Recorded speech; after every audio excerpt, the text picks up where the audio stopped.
All right, Pablo, I'm going to try to explain this to you one more time. You see, when it comes down to it, Pablo, Star Wars is all about homesteading. Like, think about it, right?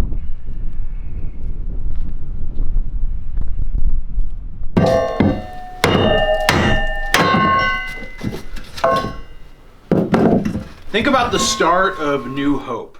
You know, you've got Luke Skywalker, a snotty teenager, living on his aunt and uncle's farm. Ooh, it's hot out there. Owen, these young men are here to see the droids you bought yesterday. They're subsistence farmers, moisture farmers to be exact. What I really need is a droid who understands the binary language of moisture evaporators. They're struggling. They're trying to keep Luke engaged with what's going on. Harvest is when I need you the most.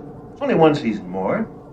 I mean, Luke, all he wants to do is go to Tashi's station to pick up some power converters. He's just the stereotypical teenager who's stuck on a farm but has no appreciation for the lifestyle. This R2 unit has a bad motivator, look!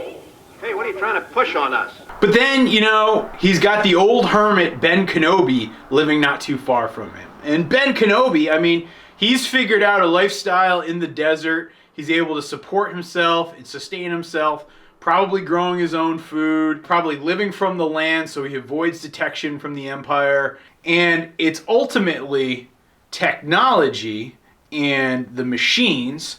These aren't the droids you're looking for.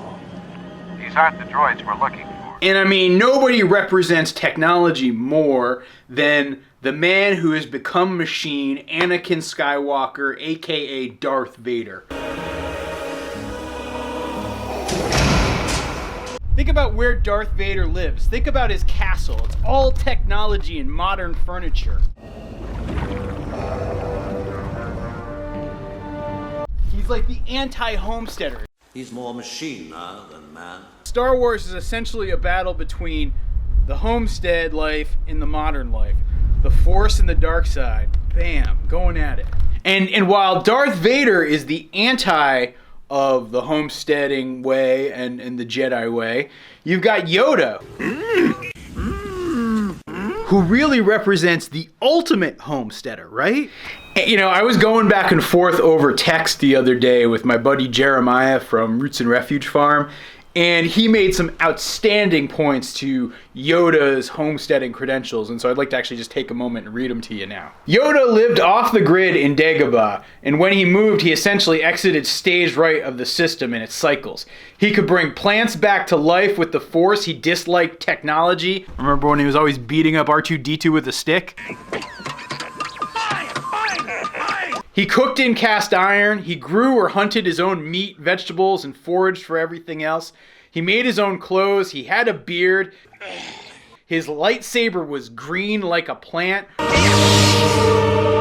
When asked simple questions, he always gave complicated, overdone answers. He lived in a house he built by himself. He could move rocks with his mind. Which of us homesteaders can't do that? Use the Force! And he was permanently hunched over from weeding all of his raised garden beds for hundreds of years. I mean, when it all comes down to it, Yoda is the true homesteading icon. And it was under Yoda's tutelage that Luke Skywalker truly became a Jedi/homesteader. Think about where we find Luke Skywalker living and how he's living when it gets to be time for The Last Jedi. Go away! He's living alone, the hermit style, much like his Jedi mentors before him. He's living off of the grid. He's milking his own... I mean, it's a hallmark of a homesteading family to have your own milking thing. Luke has come full circle. He's gone that full progression from the teenage boy who couldn't wait to get away from the farm to the adult, older man who's now living off the grid. A true homesteader journey that I know many a homesteader has taken over the years. Luke was like really more of a modern homesteader because, you know, he had the robotic hand, whereas Yoda, he was kind of more like Doug and Stacy or Amish type of homesteader, you know? You see, this is the type of stuff you think about when you're waiting for sap to boil and turn into maple syrup. And so that's why Star Wars is all about homesteading, and the Jedis were homesteaders. I rest my case. I would be curious to hear what you guys think down in the comments, but don't start any of this nonsense about Star Trek people being way more homestead-like than the Jedi. So I'm looking at you, Ethan and Sarah, over at 180 degrees from average. I know you guys are going to try to make some sort of convoluted argument, but I ain't hearing it. I am horribly addicted to video games. Hopelessly addicted. Ridiculously addicted. And giving up video games worked. I stopped, just cold turkey. There was this sort of magic that happened too, where I started to do more. I started to read more books, which started to get me thinking more, which started to get